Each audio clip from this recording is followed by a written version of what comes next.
Minute-by-minute ratings just shot up. Yeah? The Samsung Glyde has a touchscreen, a full-corded keyboard, and it's $50 cheaper than the iPhone, but is this thing any good? Didn't buy that other touchscreen phone because it wasn't on your network? Well, now there's a chance to try out the touch revolution with the Samsung Glyde. A 2.8-inch touchscreen slides up to reveal a full QWERTY keyboard that's sure to make your thumbs happy. Store media on 8 gigabytes of micro SD memory, surf on a full HTML browser, and snap with a 2-megapixel camera, all for $149 with a contract.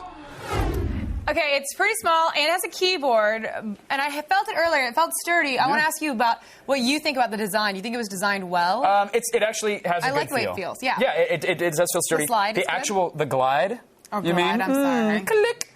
It feels really good in your hands. It doesn't feel like a toy. It doesn't feel like a child's plaything. Very sturdy. Now, it's about 0.7 inches thick, and it has a little bit of weight to it, which means it might feel like a little bit much in your pocket, you know, if you're used to like a Razr or an iPhone, for example. But it does slide up to reveal a full QWERTY keyboard right there. So, hey, there you go. 2.8-inch touchscreen looks pretty good, but the question with all touchscreens. Yes. Okay, so so Bruce, our producer, said he was like he had some trouble with that the more he used it. Yeah. But he was using his finger like that. I used my thumb, and I held it like I would normally hold. I felt like I was getting a little bit better work out of it. You know what do you think? They're getting better. I feel like the touch sensitivity on this is actually pretty good. It still does that haptic vibrating feedback thing, which I'm sure you can shut off, but I feel like it's cheesy. But here's the thing. It's finicky. When you actually scroll, which I'll let you feedback. The iPhone isn't really giving it. But you don't need it because it's so sensitive. But click and scroll with your finger, though, and watch the way the contacts go. It actually, sometimes it's really responsive. Other times, it loses its calibration. And and scrolling through things like on contacts here, it actually lags. If you scroll quickly and you stop, it will continue scrolling a little bit more, which is really, really awkward. And there's really only one button on the front of the thing.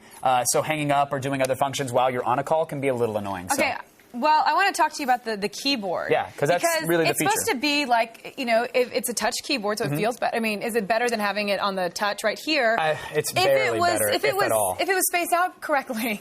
Yeah, it's so off. The spacing is weird. The keys are flush. They're easy to press, which is nice. But there's a weird location of the keys here. I mean, the space bar's here, and it's so tiny, and you use it a lot. You end up, and because of this beveled edge around it, you actually end up hitting, for me, the edge a lot more than hitting the actual space bar. You can see that they space it out like one big rectangle when that's not really. It's like if it was just moved just a tiny bit. If it was just adjusted just a little bit. It's really not the easiest thing. Look, you do get used to it after a while, but it's still not as intuitive as a Voyager or a Sidekick. So it's not, for me, an end-all solution, and it's not better than the iPhone's on-screen keyboard. Okay, well, what about the features on this one? So, you know, iPhone has a lot of features. You can drink beer. Decent amount, yeah. No getting digitally drunk on this guy. You have a 2-megapixel camera with a flash, which is nice that it has a flash.